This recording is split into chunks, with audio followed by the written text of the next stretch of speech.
Good morning, good morning, good morning. Grab your coffee, head to your seats, and let's get started.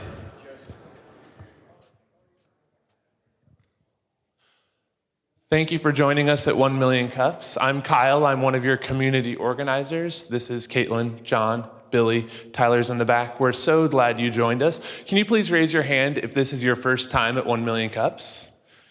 Excellent. We'll have two entrepreneurs present today. Afterward, our expert panel will ask them a few questions, and then you will have the opportunity to ask questions as well. So listen closely and be ready to ask hard-hitting questions. I'm going to let our expert panelists introduce themselves real quick.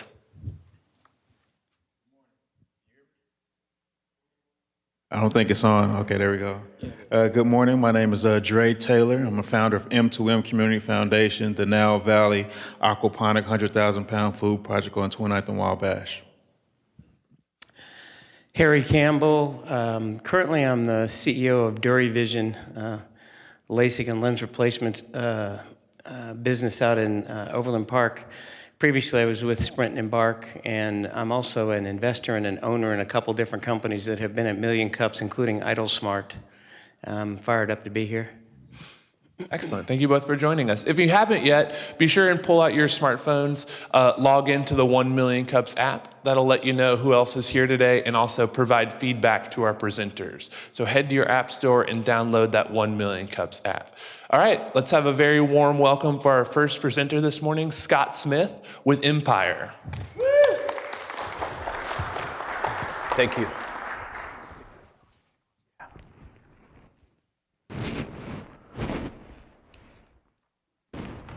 Good morning. How's everybody today?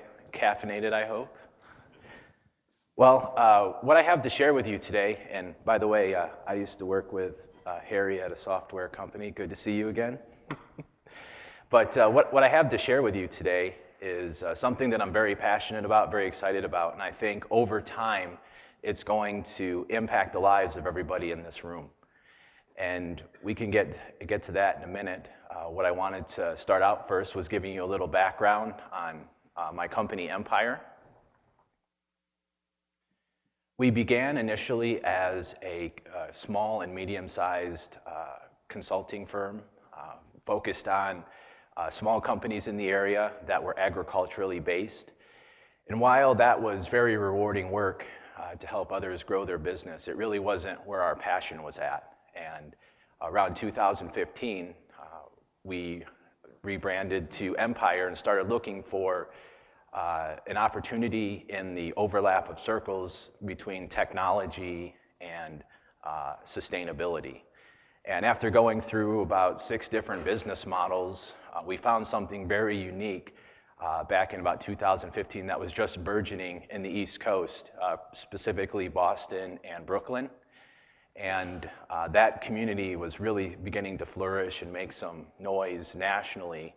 And as a result of that, we dug a little deeper and kind of came up with what we're going to present to you today.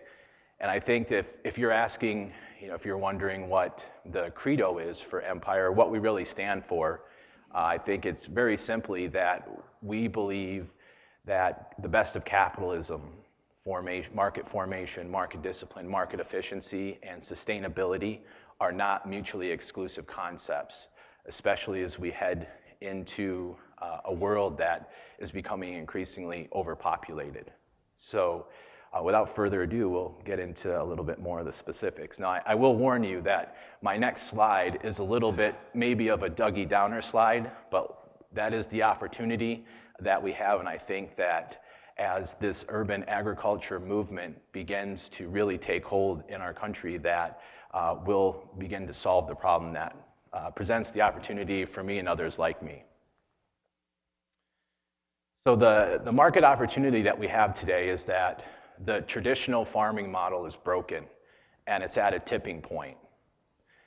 And what really piqued our interest in this space was an article from The Economist in December of 2014, in which the article said, by 2054, or over the next 40 years, within our lifetimes, human beings are going to have to produce more food than we have in the previous 10,000 years combined. And that's within the backdrop of urban sprawl, gobbling up arable land, decreasing farm productivity, and also biofuel needs increasing, as well as demand outstripping supply in our food chain. So that's kind of scary, and I hope that kind of grabbed your attention like it did mine when I first read that. To kind of make matters worse, and usually in a well-functioning market, when there is limited supply, prices go up, and the few that have market positions usually do quite well. In this instance, in 2017, the farming sector is projected to have a net income decrease for the 4th consecutive year. And when you combine that with the fact that local food sales are projected to increase from $5 billion in 2008 to over $50,000 in 2019, that's a significant increase in terms of the amount of food that needs to just meet the demand. And you couple that with the fact that population growth globally is going to grow 30% from 7.6 billion today to 9.7 billion by 2050. So those present a confluence of factors that are really going to negatively impact the supply chain for food. In addition, and speaking only for domestic food production, years of government subsidies and industrialization have really impacted the farming sector by reducing the efficiency and the competition that's within that space, as a lot of the family-owned farms have sold out to large industrial farming companies, and the number of actual farming businesses has decreased over that time. So to think about that, there's a couple of interesting facts. So if you go out to lunch today and have a salad, that lettuce on average travels 1,400 miles from the farm to your plate. And even if you buy locally at your local farmer's market, that travels on average of 99 miles. So if you look at it in terms of an energy perspective, an energy ratio, in our country we expend 10 kilocalories of energy to get 1 kilocal of consumable food. And that ratio lies at the inefficiency that really can continue as we move forward. And then from a food health standpoint, to enable the food to get to market and stay on shelves as long as possible, crops are being picked when they're ripe, they're sprayed with preservatives and pesticides, and they're also treated with a form of radiation that keeps them on the shelves longer, extends the useful life. So all those confluences of factors really is working against the food chain. So where do we go from there? Urban agriculture is the opportunity that really piqued our interest and is beginning to spread, especially in large urban centers like New York, Boston, Chicago. As a matter of fact, there is a urban ag incubator in the Northeast called Square Root, and the co-founder is Kimball Musk. If that name sounds familiar, that's Elon's brother. There's a lot of attention being drawn into the space, both from an investment standpoint and an operator standpoint. So what is urban agriculture? Urban ag utilizes indoor spaces, technology, and specialized growth methods to create growing cycles that are completely decoupled from weather trends. Meaning no matter what the temperature is like outside, whether it be winter or summer, we can continue to grow and produce yield. Utilizing empty warehouses, think about some areas of town that haven't really had a lot of love in the past decade or two, a lot of empty space there, or repurposed shipping containers with the global glut of those. Urban agriculture can produce the equivalent amount of yield as 2 acres of traditional farmland in just 320 square feet. So that's 0.41% of the farming needs to produce the equivalent of 2 acres of traditional farmland. That really is at the heart of what this is. It's as much a farming story as it is a technology story. Through the growing process, which is hydroponic, that uses no soil, no fertilizer, and consumes a mere 5 gallons of water a day and 100 kilowatts of electricity to produce a yield, and the yield takes on average about 4 to 6 weeks to cultivate. Growing conditions, nutrient levels, crop progress, and everything related to the farm can be monitored on demand and remotely through a smartphone app. So if I access my app and I look at the farm's statistics and I see that the nitrogen level is low in the water, I'm able to increase that wherever I am in the city, in the country, in the world, as long as I have a wireless network. And what the best part of this whole deal is that urban agriculture brings the farms to the urban centers. So Empire can cultivate a head of lettuce or basil or kale today, and tomorrow it will literally be on a shelf or in a plate for somebody to consume, versus an average of 4 weeks from farm to table in terms of food time in the traditional farming industry. So what do our market dynamics look like? So as you would imagine, an urban ag play appeals to millennials and young Gen Xers in the age range of 18 to 44. But more broadly, it appeals to consumers who have a preference for fresh, local, and organic produce, but aren't really a big fan of the whole paycheck stigma in terms of buying healthy. Said another way, the product that we're offering is whole food quality at Walmart prices. The thing that I'm also most excited about, and what I think was really an attraction for the city of Kansas City when I participated in their Innovation Partnership Program, was the fact that these urban farms can resolve food deserts where folks that live in the inner city are either prevented from buying fresh food because of availability or price or both. And that can completely break down that wall. So in terms of how we're going to get to customers, we have 3 primary distribution channels. The most obvious being e-commerce, selling from our website, empiregrow.com, and utilizing amazon.com to give us a national to start footprint as well. Business to business, so we're talking about institutions such as schools, universities, hospitals, restaurants, grocery retailers, both special and traditional, and juice and smoothie firms, and of course, food home delivery services. Competition is really in traditional space in terms of we're competing against the established grocers, as well as others in the urban ag space. But I'm here to tell you, over the past 3 or 4 months, I've got to meet a lot of people in that community locally. And while everybody comes to the table to compete, it's not a zero-sum game, so my gain isn't somebody else's loss. The piece of the pie is big enough for everybody to leave the theater grinning, as it were. So what's our market differentiation? Simply put, the ability to grow in repurposed warehouses or containers has a significantly lower operating cost than would the traditional farming space, with a much higher turnover on your crop. Technology is really the baseline that allows the magic to happen in an urban ag environment. And our growth cycles being fed by the technology average 4 to 6 weeks, and we can grow 100 pounds of whatever produce we choose per week. And who wouldn't want fresh basil and fresh kale in January?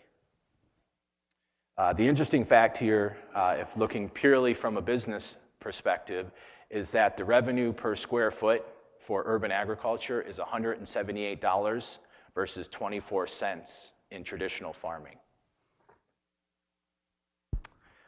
Problems with the go-to-market strategy. So the pressure is on. As soon as we have the first farm go live, we have 4 to 6 weeks to finalize the distribution model and ensure it's diverse to deleverage our risk from any one consumer. So that will be a significant challenge as we're starting up and learning how to maximize the farm. And while our square foot revenue is superior to traditional farming, there is a scale problem in that you have to purchase farms or farming equipment from a third-party vendor, and that can be capital intensive. But through an LLP that we've just formed, we believe we've solved the scale problem because we're going to also produce the farms locally, which we're excited to bring light manufacturing jobs to the community. And then the last one is, given the regulatory uncertainty at the federal level as it relates to renewable energy resources, the best play here is to go off of the power grid and use renewables, whether it be solar or wind. And currently the cost for PVs is going up basically every week because of the tariff uncertainty. Scott, forgive me for jumping in. We want to make sure we leave plenty of time for questions. So thank you so much for your presentation. We'll start with a few questions from the expert panel.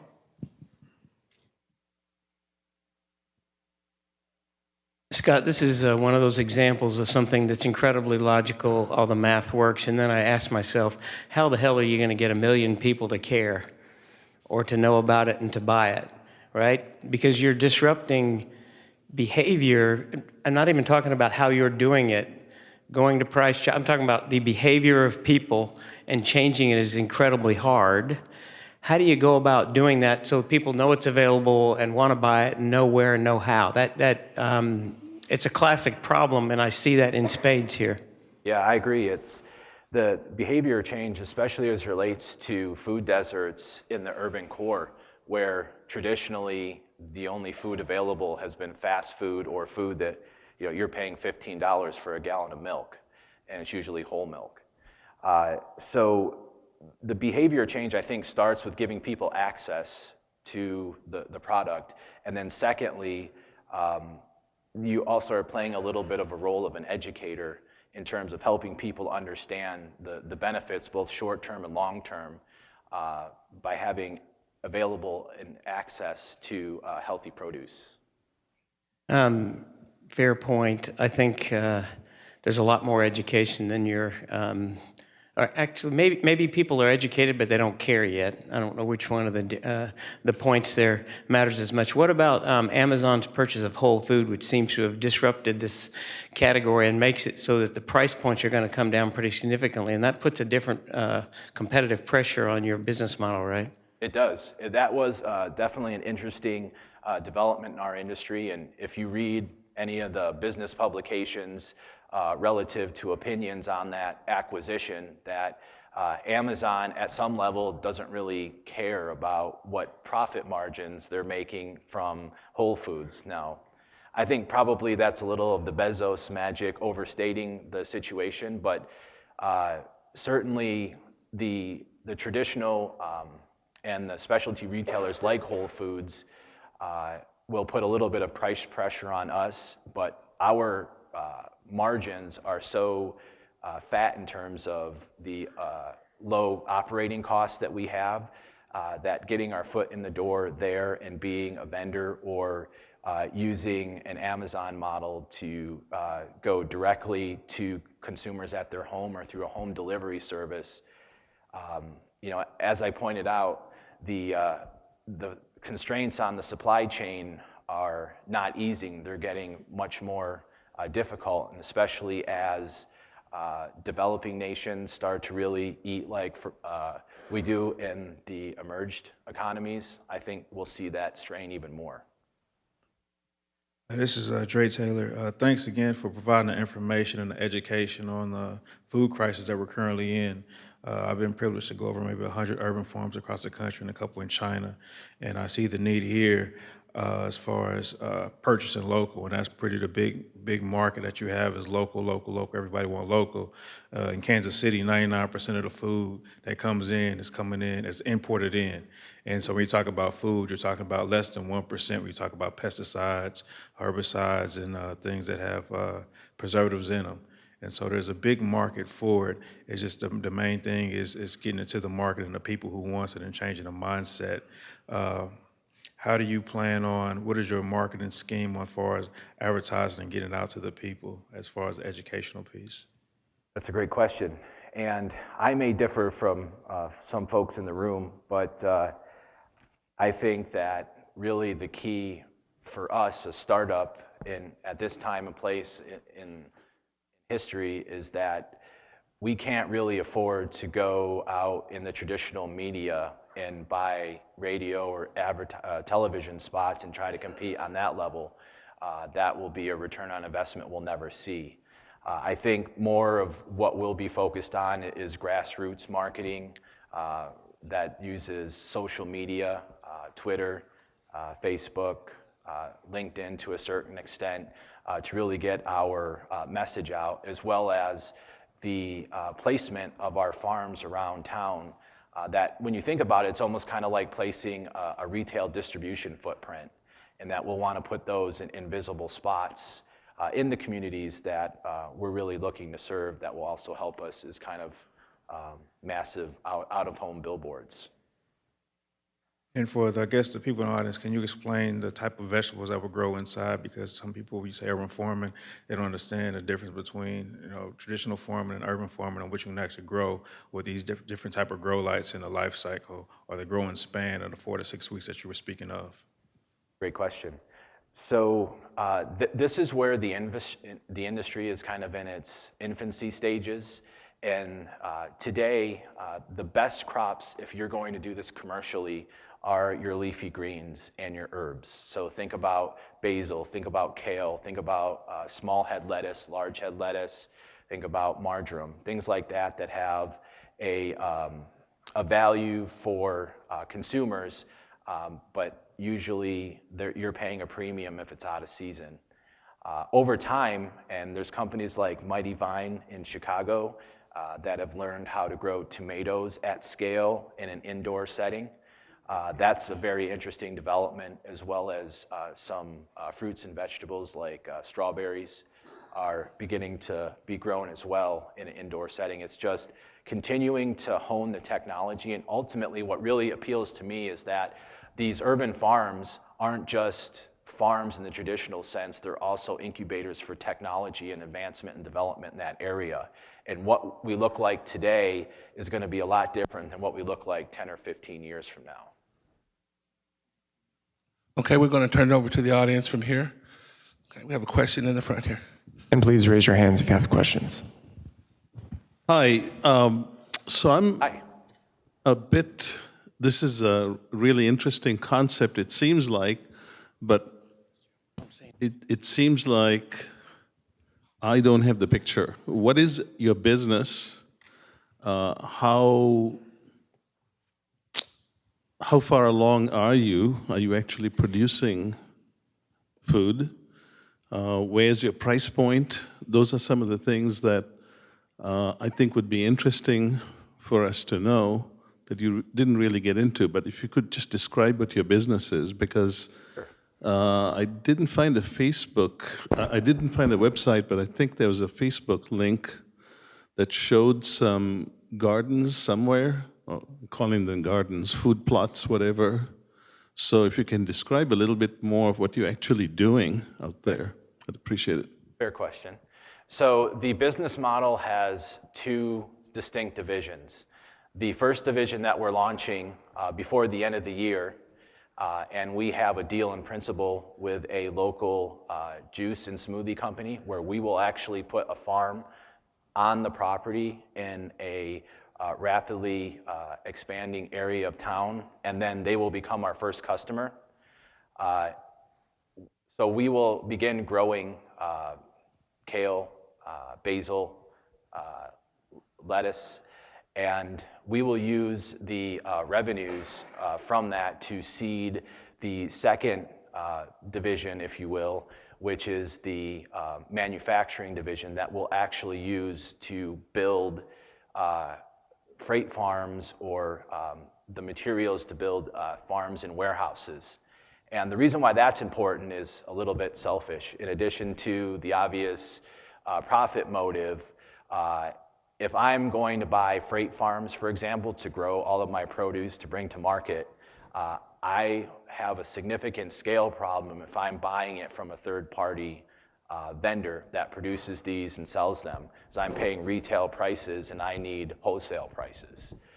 So a group of very mechanical folks, much more mechanical than myself, I might add, are on board to begin building these locally. And the application is going to be more of a mass market versus a very segmented price point, in that we will be able to sell to the retired couple that wants to grow all year round at their house, or commercially, as it were. Question down front. Hi, nice presentation.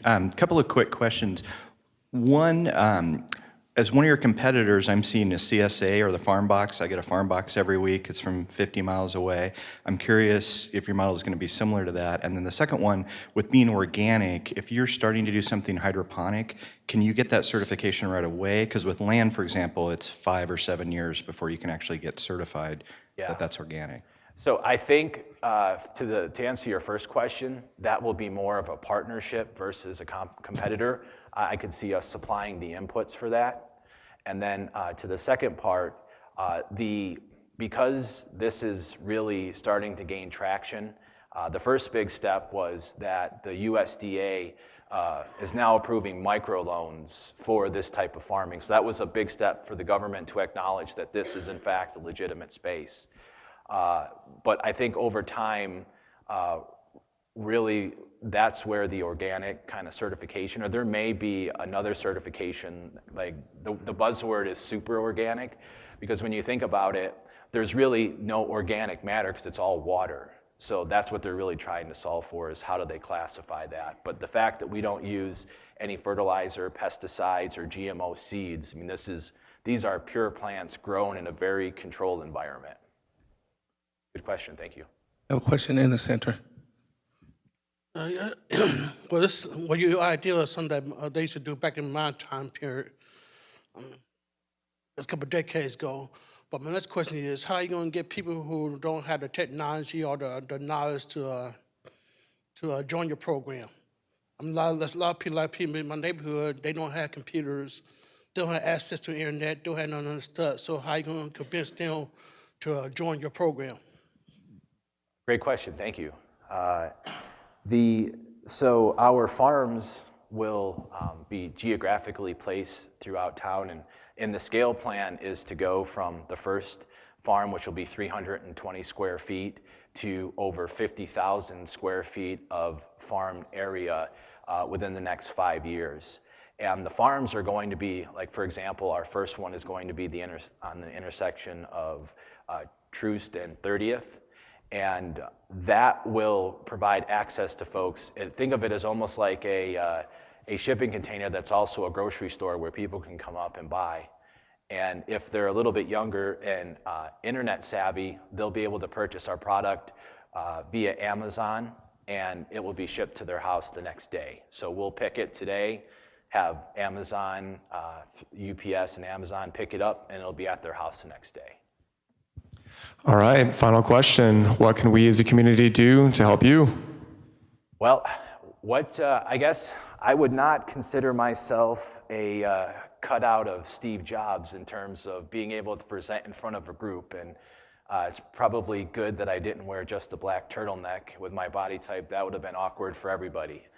But how can I improve my presentation to make it more impactful to you, or even my speaking style?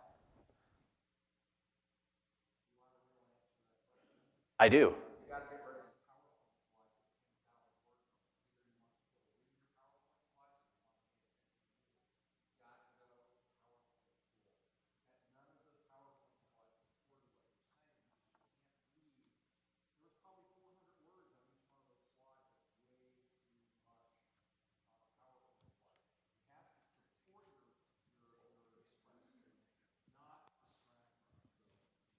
Thank you.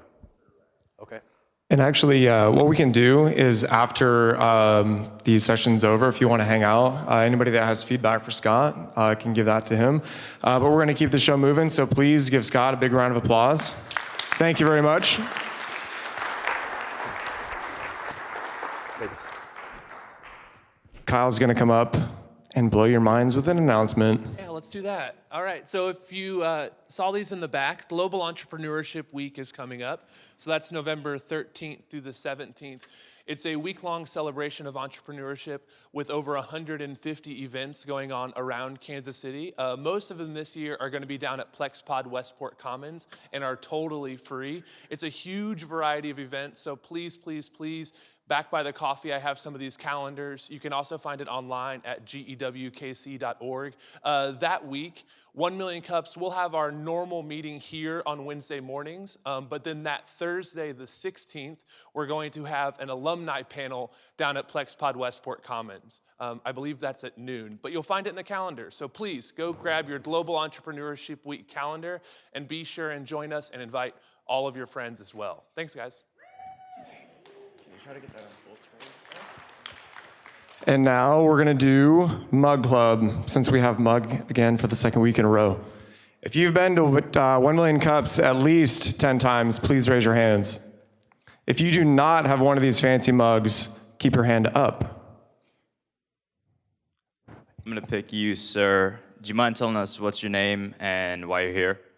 My name is Winnow White. I'm basically here for information, to learn more, to improve my business. It's awesome. Congratulations. Thank you very much. And we're going to get started with our next presenter. We're going to bring up Callie with Woolly Pocket. Please give her a round of applause.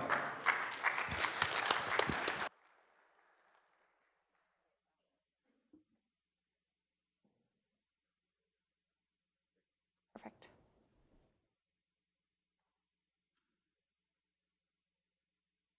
So thanks for being here. As mentioned, I'm Callie, and as of this morning, I'm actually here with Wally Grow, what we like to call the next generation of Woolly Pocket.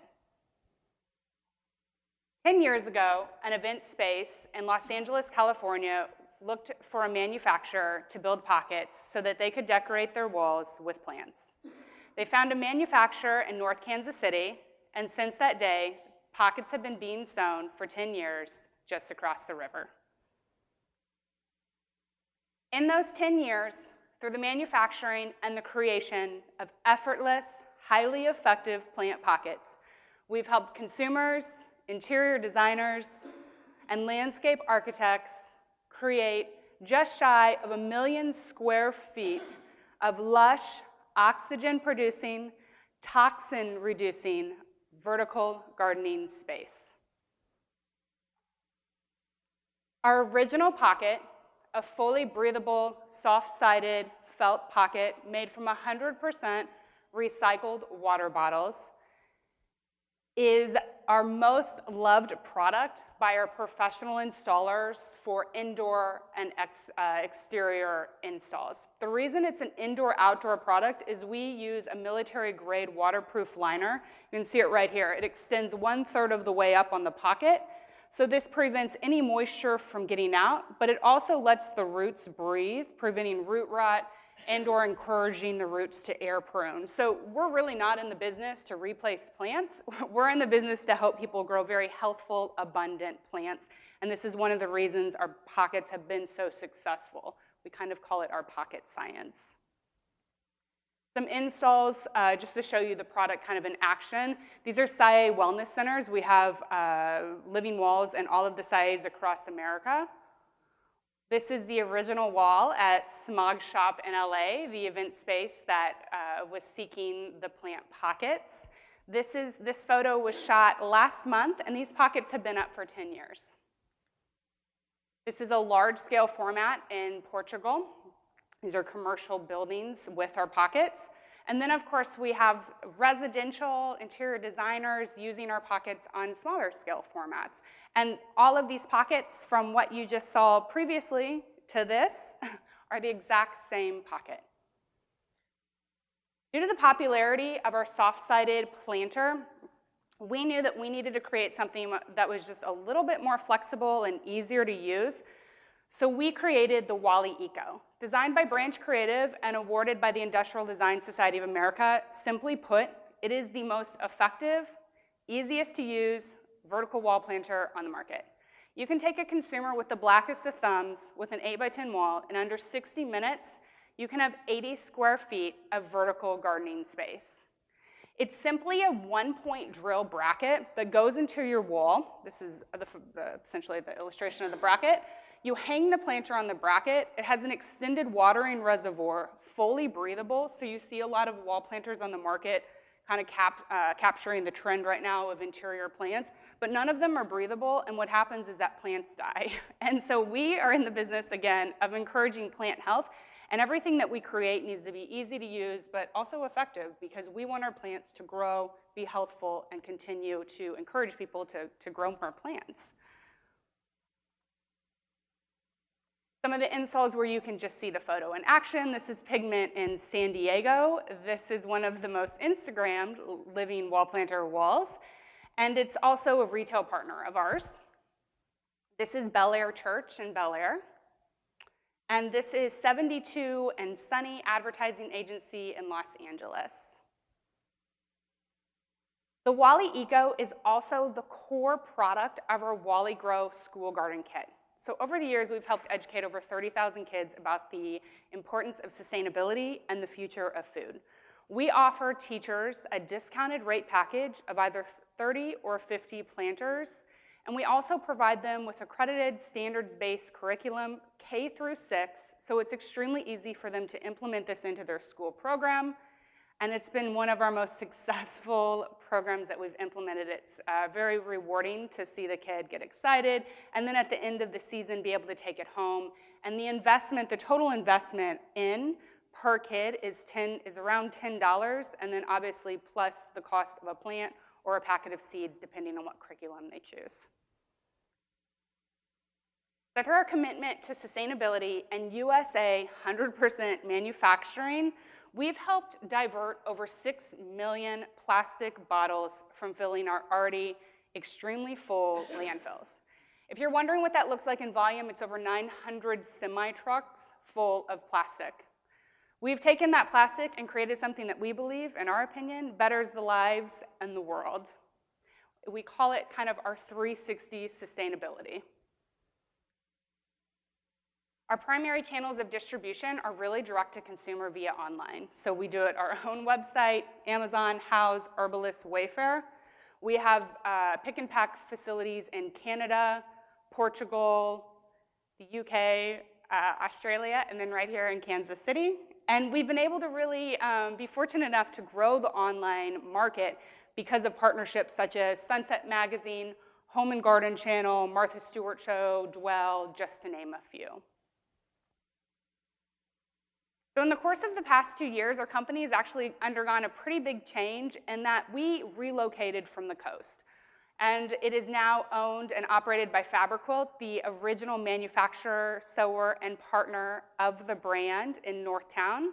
And in sort of that relocation, we've really restructured the brand to grow right here in this city. Most people know us as a Los Angeles company if they are familiar with the product line. And so this is really our commitment to the city and kind of the next decade of hopefully just as or even more success. And this is our contact information, so you can feel free to reach out to me. Since we are changing the brand, everything right now are on forwards, and my email's on a forward, but if you want to get a hold of me, here's all the contact information. So thanks so much for having us, and I'm going to bring up Adlai Kuntz, which is the owner of Fabriquilt and also helped design these products from the very beginning for questions and answers.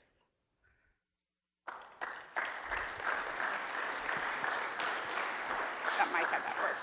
Thank you, Callie. We will start with questions from our expert panel. Thank you for the presentation.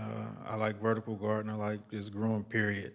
I see the self-watering, the reservoir. Yes. that you guys have implemented. Do you guys have something maybe where it waters? I mean, you have a big wall and it'd be kind of hard to water, so some kind of self-tapping water system that you can add to the wall grow that you currently have?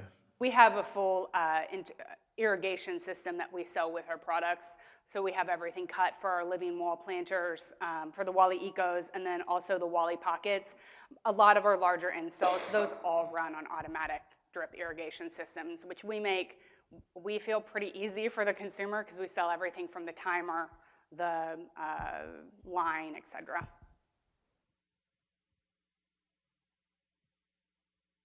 I'm not sure what to say.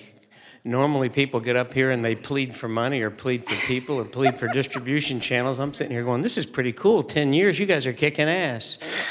I'm not sure what your needs are and what you're looking for, but I'm a big fan of dumb, damn simple. And other than trying to figure out how a wall was fed with water as opposed to somebody doing it, which was asked, what's the next phase that this thing needs to go through? Because this is extraordinarily simple. It's easy to explain. And by the way, you did a very nice job of doing that, Kelly. What do you all need to do to do the next plateau and level of the business? That's a good question. I feel like that's a question we've been searching for the last 5 years. You know, the original planner, which was the felt planner, installers love it. It works really well. Difficult to understand for the consumer. So the dumb and easy product morphed into the plastic planner. Everything we did wrong on the original planner went to the plastic planner. Welcome to the world of starting a business. Yeah. So, you know, the original planner, the felt planner, we actually put in the Home Depot. We had it in Target. We had it a few other places, but the consumer couldn't understand it. And so we also got it in independent garden centers and did a really good job of selling it, but I think it was so overly confusing on how to use something that's flat on a table. How do you put, you know, soil in it? How do you grow a plant? How does this thing work?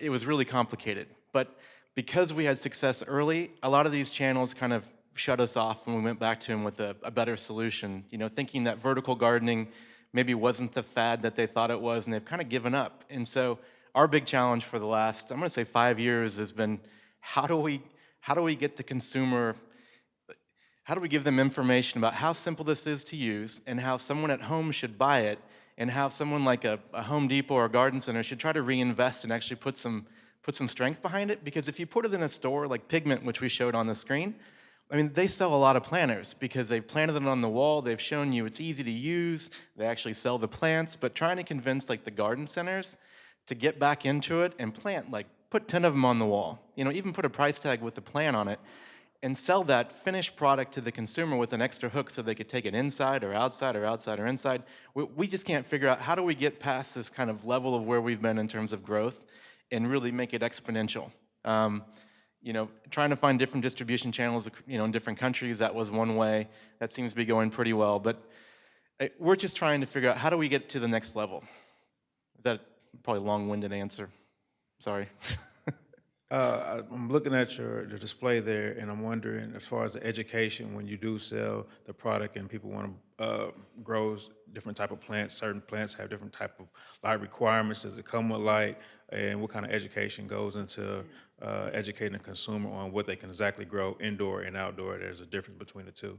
That's something that I think we've really been talking about internally is the idea that might be where we miss the mark, is assuming that people would want to get online and research it, and what can I grow? You know, I'm very much a self-starter, but I think the majority of people, in my past business, I found that everyone needs to be told what to do. And so I think we kind of missed the mark on that. And so moving forward, it is about giving people almost too many ideas so that they know exactly what to grow, how to be successful at growing that, because our success really relies on a person's ability to be able to grow something. And that in itself is a challenge. So I think that's probably our biggest challenge. I think that's the issue is relying on that ability to grow something. So right now we just have how to hang it instructions, and we have some tidbits, tips, tricks, etc. But we really don't have that robust online community or presence on our own website that is all about the knowledge of planting and growing. I have a suggestion, and you get what you pay for, so this is zero, right? We kill stuff all the time. I'd love to have something like that, but my thought is it may be a smaller market, but I would go after the outside mounted thing from a residential standpoint. It freaks me out to try to think about, I'd love to have that, but I got to put water in it, okay? And if that has a chance of putting water stains or having my 11-year-old try or 9-year-old try to water it, that just goes above and beyond my want to deal with it.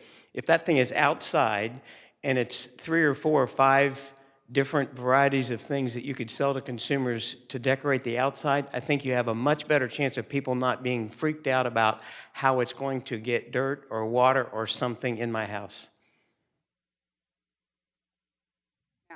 Yeah, I believe that to be true. I also think that that's where you see your regional trends as well as you see the coast, they've adapted to sort of this indoor grow environment. Yeah. And so we have to also, we're obviously a seasonal base, but I think that that's extremely true. You can complement it with a B2B thing. An ad agency with 200 square feet of this is logical because they're going to hire somebody that comes in at 5:45 at night and they're going to take care of it. That doesn't happen in my house usually.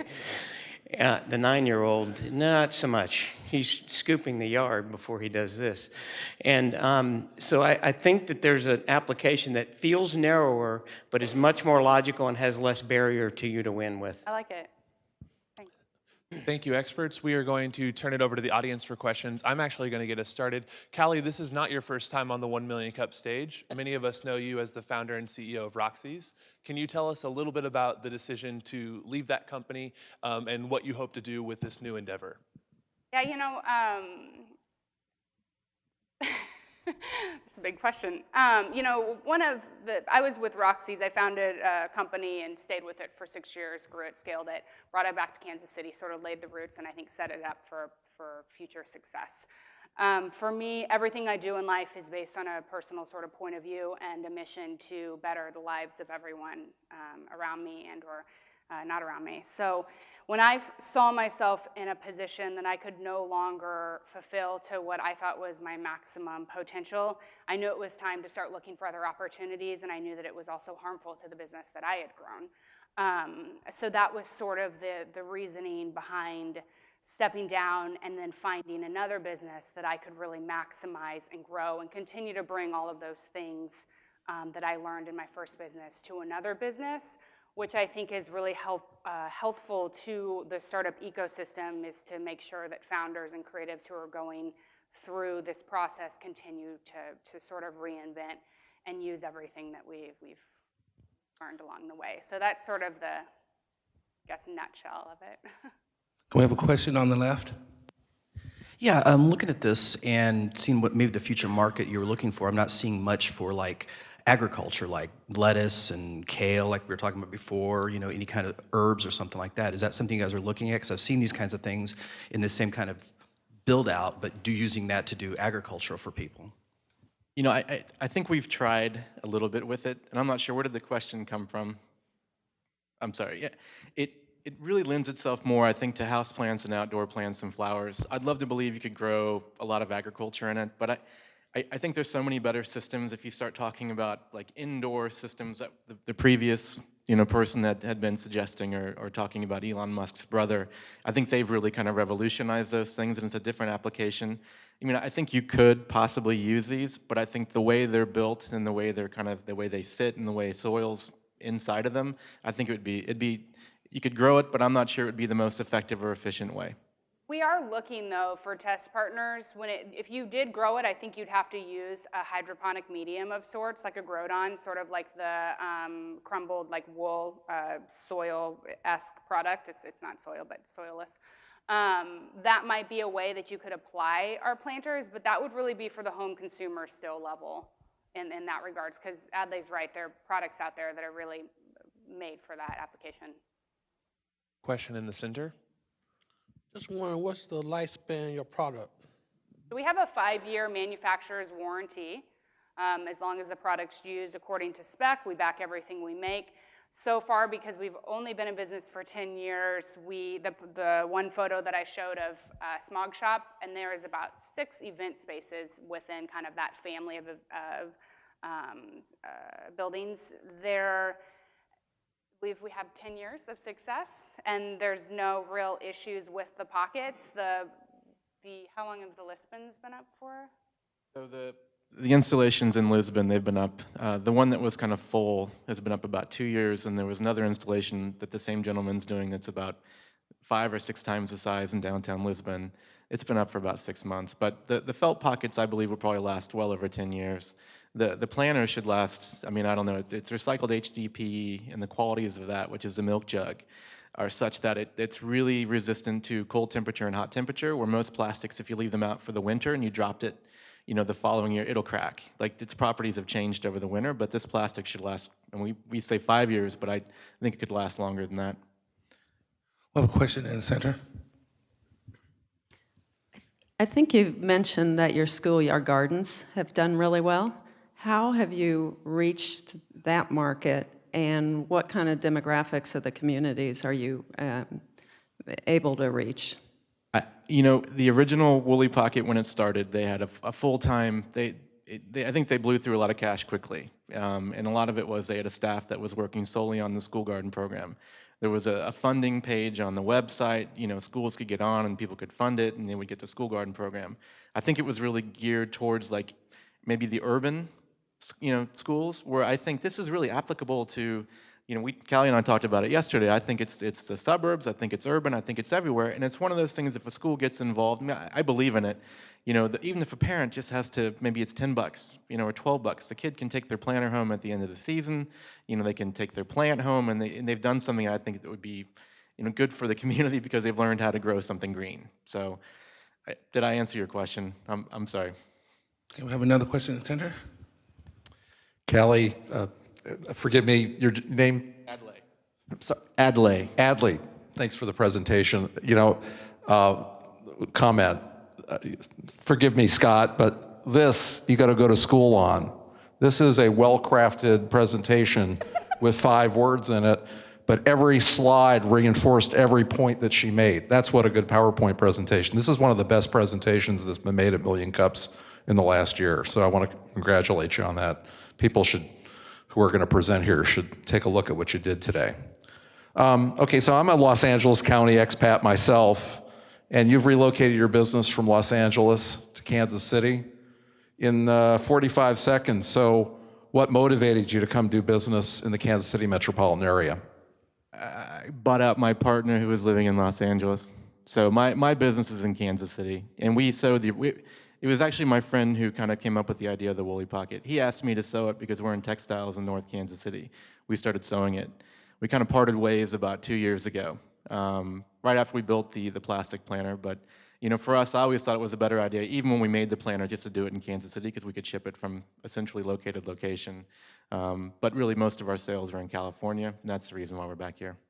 I relocated a business from San Francisco, and I think one of the reasons I could have easily, gone back to the coast. I'm probably very interested in coastal trends and ideas, and I think that this is one of the best areas to be to grow a company on in a market where it's really going like this, and that's what Living Walls is doing. It's a little bit easier, it's calmer, we can't get as distracted being here. We still have to be on the coast and be involved with our projects. It's really key to knowing what we're doing, but it really grounds companies and allows you to focus in a manner that I don't believe you can do on the coast like you can here. So I think that's one of the big benefits to being able to grow in such a fast-growing market right now, right here in Kansas City. Question back right. Great presentation. I was just wondering, for a market in the interior landscaping field, what kind of business are you doing with companies like Ambius, which is international, and then locally here? And then just one other comment, I think that your product area would be very good in the Dallas, Texas, the southern region especially, because they do a lot of market. Businesses understand interior landscaping there. It's lost its legs here in Kansas City somewhat and really hasn't recovered. So, but yeah, back to the original question.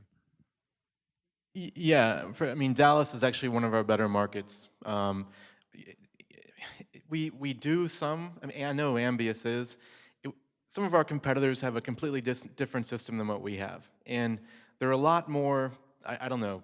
intricate and they cost a lot more. You know, we're a consumer product that was actually designed to actually appease the interior designer and the landscape architect, because there's some certain features of it that make it easy for them to use. I mean, if I was doing it at an office and I had a wall and I knew that one of the plants had died, I would have 10 plants in my studio that I could just go swap out, put the new one in, and walk away.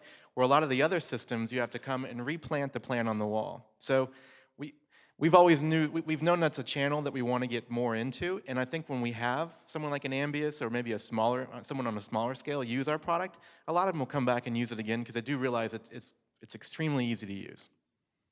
We have a question in the back here. This goes back to the individual consumer and the setup process for this. First question is about how much time does it take for an individual consumer to set this up in their home, if there is some kind of interval or so forth about how much time it takes? And then secondly, what kind of advertising and social advertising are you guys looking to do around that setup process? I know I took a look at you guys' socials, your website and Instagram.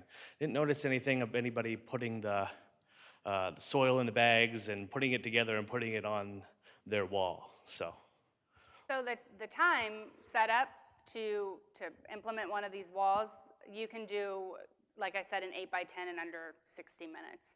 It's really, really quick. This weekend I did a blog post for like a Jungalow style blog post, and I mean, all I did was drill 3 holes. So however fast, I mean, you can drill 3 holes, then that's how fast you can get this accomplished. One of the things that we really want to make sure we're doing this next year is video of how to plant the planter, how to hang the planter, what sort of plants to use, where you are. I mean, video really all around how-tos is top of the list right now, just to give people that confidence that this is really easy. And then it's kind of proof in the video. Question up front. This may sound a little silly-ass, but I noticed on your website you talk about 13-inch spacing. Studs are usually 16 inches apart. Did you think about that, or what's the rationale here? You know, I don't think we actually thought about it too much. So the original planters came with a really heavy-duty drywall anchor system. Yeah, and we still provide, there's an anchor that comes with the planter, so if you want to put it into the drywall, it works fine. I mean, I have them at my house, and I'm not hitting a stud every time I'm hitting drywall. You know, if you had a wall of like 100 planters on an installation in your house, I might be a little bit concerned about the overall weight and what it's doing to your drywall, but you know, for the average consumer putting 3 up, I think with the drywall anchor, it should be fine. It is something that people have asked about 16-inch spacing. We have right now, I've sent specs to have some prototypes sewn that's sort of what our new mini. So instead of a Wally 1, it would be a mini, and that's actually spaced at 16 for that exact reason, so that someone doesn't have to put an anchor in their wall and they can hit the studs, because people still have concern over the weight load. I have a question on the right. So my question is kind of going to the setup follow-up. So it's easy, it sounded like, for you to set it up, but for someone who doesn't drill into studs in my wall, like rarely ever, would it really be that easy for me to set up in that amount of time? And how well outside does that cater for high winds? Is there any ever problem with like winds ripping one off or something like that? Outside, I feel like. Outside, I mean, there's a little dimple in the back of the planter, and it's probably not well explained on our website, but there's a way to add an extra screw to it to keep the winds from knocking it off. So that was kind of thought through for the really robust, like outdoor, landscape architects. But for someone who can't drill into a wall, or if you know the difference between a flathead and a Phillips screwdriver, and you can turn your wrist to the right, I feel like that person could successfully put this product up. I mean, you can come see the product up here if you'd like to, but it's that simple. I really believe it's that simple. I will say for outdoor rain, the rain that we got this year and sort of the weather conditions in the Midwest, our pockets are still awesome for outdoors because you have a 2-point anchor, and so that really limits any sort of issue with tilting, wind. Southern California is a totally different environment. That's probably why most of our exterior installs are with the Wally Eco. But if you are concerned about wind or excess water, any of those things, definitely do the pockets and an exterior build. And again, that's just 2 drill-ins. Okay, final question. What can we as a community do for you? So what we're looking for right now is to let Kansas City know that we're here in the community, and any sort of, if you know of anybody looking to build a wall in an office, like, we would love to come in and actually help. We like to be on site. We like to learn about our product, see it in action. It really helps us, and there's no better city to do it in than this one right here. So anything like that, any sort of media opportunities, if you guys want to do some sort of partnerships, and/or the school garden is still, if you know any schools. It's really just about exposure at this point and letting the community know that we are here in Kansas City. Thank you very much. Let's give them a hand.